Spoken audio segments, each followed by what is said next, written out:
Hello everyone.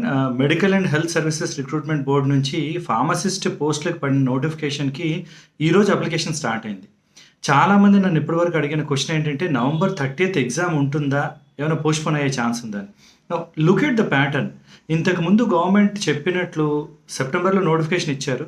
నవంబర్‌లో exam ఉంటుందని అప్పుడే చెప్పారు. అక్టోబర్ 5థ్‌న అప్లికేషన్ స్టార్ట్ అవుతుందని చెప్పారు. ప్రతి ఒక్కటి జరుగుతున్నాయి. So please don't think that exam ఏదో పోస్ట్‌పోన్ అవుతది, టైం ఉంటది అనుకోవద్దు. స్టార్ట్ చేయండి. అప్లికేషన్ కూడా స్టార్ట్ అయింది. ఈ వీడియో ముఖ్యంగా ఎందుకు చేస్తున్నానంటే, లోకల్, నాన్ లోకల్ స్టేటస్ మీద కొంచెం డౌట్ ఉంది కొంతమందికి. అది క్లియర్ చేయడానికి చేస్తున్నాను. తెలంగాణని ఈ pharmacist post zonal wise post. 7 జోనులుగా డివైడ్ చేశారు. రైట్? మీ స్థానికత లోకల్ ఏరియా ఎలా డిసైడ్ అవుతుందంటే, మీ ఫస్ట్ క్లాస్ నుంచి 7th క్లాస్ వరకు ఎక్కడ చదివారో ఆ స్టడీ సర్టిఫికేట్స్ బేస్ చేసుకొని మీ లోకల్ ఏరియా డిసైడ్ అవుతుంది.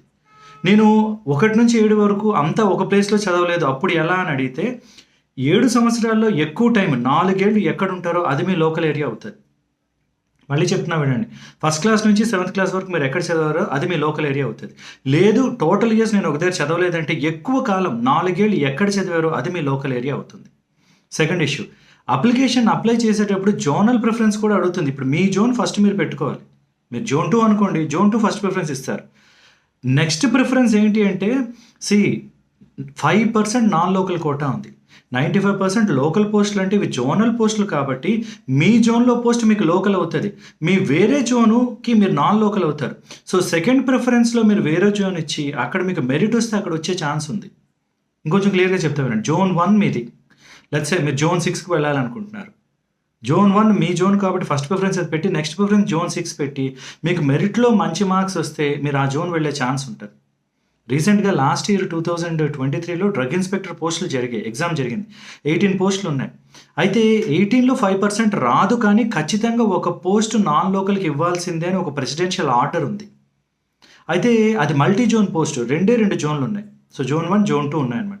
సో ఏం చేశారంటే, ఒక పోస్ట్ నాన్ లోకల్‌కి ఇచ్చారు. అలాగే మెరిట్‌లో వచ్చిన అమ్మాయి అలానే వేరే జోన్‌లో పోస్ట్ తీసుకోగలిగింది. ఎందుకు? మెరిట్ ఉంది కాబట్టి. సో ఇప్పుడు మీరు కూడా మీ జోన్ పెట్టుకుంటారు. నెక్స్ట్ ప్రిఫరెన్స్ మీకు కావాల్సిన జోన్ పెట్టుకొని మెరిట్ తెచ్చుకుంటే మీరు ఆ జోన్‌కి వెళ్ళొచ్చు 5%లో. ఇప్పుడు 6th జోన్ 154 పోస్టులు ఉన్నాయండి. 7-8 5% అంటే 7-8 నాన్ లోకల్ పోస్టులు వస్తాయి. సో మెరిట్‌లో ఉంటే మీరు ఆ జోన్‌కి వెళ్ళొచ్చు. సో ఆప్షన్స్ పెట్టేటప్పుడు మీరు అది చూసి పెట్టుకోండి. మీరు చదివిన స్కూలింగ్ ఏరియా అంతా మీ జోన్ అవుతది. పొరపాటున మీరు వేరే జోన్ ఫస్ట్ ప్రిఫరెన్స్ పెట్టుకుంటే నాన్ లోకల్‌లో సెలెక్ట్ అవ్వాల్సి వస్తది మీరు 5%లో. సో అందుకు ఫస్ట్ మీ జోన్ పెట్టుకోండి. నెక్స్ట్ మీరు ఎక్కడికి మూవ్ అవ్వాలనుకుంటున్నారో ఆ జోన్ పెట్టుకుంటే మీకు అడ్వాంటేజ్. మెరిట్‌లో ఉంటే ఆ జోన్‌కి వెళ్ళే ఛాన్స్ ఉంటది. సో అప్లికేషన్‌ని కంప్లీట్‌గా చూసి ఇంకా ఎవరెవరికి ఏమైనా డౌట్‌లు వస్తుంటే ఇలా చిన్నగా ఒక్కొక్క డౌట్‌కి ఒక్కొక్క వీడియో చేస్తూ పెడతాను. కంగారు పడొద్దు. అప్లికేషన్ ప్రాపర్‌గా చూడండి.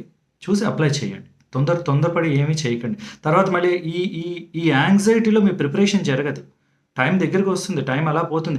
అప్లికేషన్ 2 మెనీ డేస్ తీసుకుంటే అప్లికేషన్ ఫిల్ చేసినంత వరకు ప్రాపర్‌గా చదువు సాగదు. తగ్గిపోతున్నాయి. 48 డేస్‌కి వచ్చేసింది ఇంక. ఓకే. All the best.